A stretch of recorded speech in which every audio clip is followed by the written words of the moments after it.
kon mbokk yi abonné leen ci chaîne bi di Jazboul Chirakh TV ci information yi ni mu gën a gaawee la koy indee gaaw leen ngeen abonné te activé cloche bi ngir di jot information yi ci tàng-tàng bi.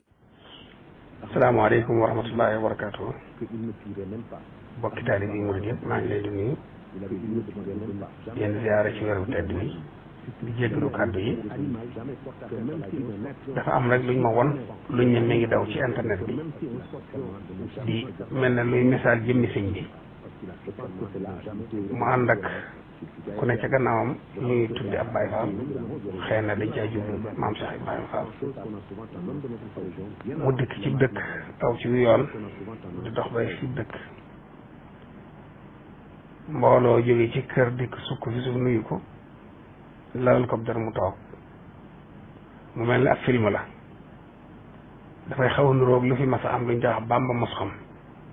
yàgg na gone yu bari xam naa duñ ko fàttaliku waaye loolee ña ko daa def it Sëñ Abdul Ahad moo leen ko tere woon ba amatul moo ko tere bu wér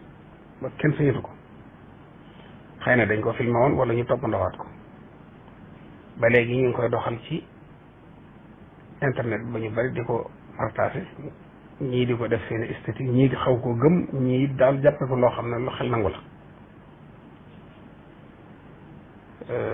man nag duma koo xam dama yor kàddu war a wax ci pour yoon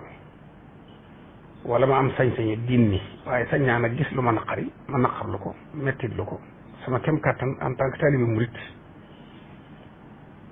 benn waaye bu ne ci yoonu murit yaakaar lul sëñ bi bëggul lul sëñ bi gis ñuy def loo xam ne yëlla wutal jëmmi sëñ bi ma naqarlu ko loolu yaakaar naa sañ naa ko loolu yi nag ma di ci yee taalibe yi xamul xam ne du lu gën du lu war ndax benn luñ jóg rek dessin ko ne sëñ bee luñ jóg photo ko ne sëñ bee luñ jóg defu film ne sëñ bee buñ ko bàyyiwul dañuy mas a def ci sëñ bi loolu naqari ci duñ ci mën dara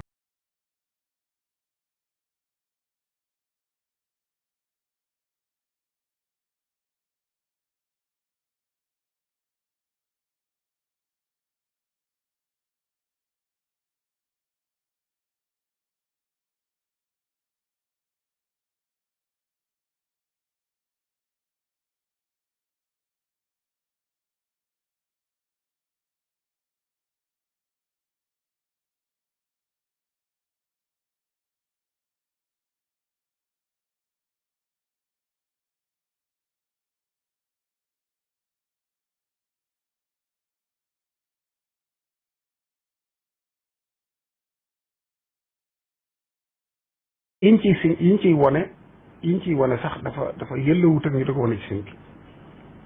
ndax aw yoon woo xam ne rek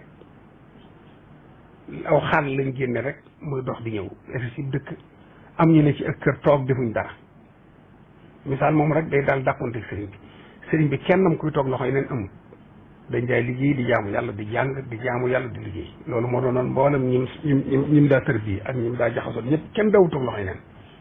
te dañoo wane ne sëñ bi daa wax ba dugg ci dëkk wala ci daara bi nga gis mbooloo ma àndandoo di ko sukk ci kanamam toog sëñ bi it njëkk a nuyoo ba noppi ñu jox ko loxo am ñu ko ci jox loxo ci ànd ak moom daal di koy lal der mu daal di àgg suuf toog fereg laay déedéet sëñ bi toog yi nu am jot sax dawu ko def toog yi nu ooma jot damay dem ooma jot damay liggéey yàlla ooma jot damay jaamu ci yàlla ooma jot maa ngi ci liggéey bi yonent bi toog yi woowu lay toog mos sa fereg laay sax du li ëpp ci tooginam du noonu ba ca toppit du toog mukkutu ci du ñaar rak te da ngay gis ne bi mu egsee rek toog yi ne ko toog bëgg a waxtaan day nuru ña fa toog yi nu garam place toog di ko déglu day def sëñ bi ay tombam ak waxtaanam yëpp ay jaamu yàlla la te du ko defee nii image bi lépp ay caaxaan la yoo xam ne ay nit ay foyee yoon wi di ko def sore naag luy nuroog na sëñ bi meloon te sëñ bi du ko ñuy toppandoo du ko ñuy dessin du ko ñuy foyee du ko ñuy film di ko wane yii nañ ko bàyyi yoon wi du lu ñuy foyee te mi ngi bëgg ëpp maa ngi ñaan ñu def ak mbootaay goo xam ne. kon mbokk yi abonné leen ci chaîne bi di Jazboul Chirakh TV ci information yi ni mu gën a gaawee la koy indee gaaw leen ngeen abonné te activé cloche bi ngir di jot information yi ci tàng-tàng bi.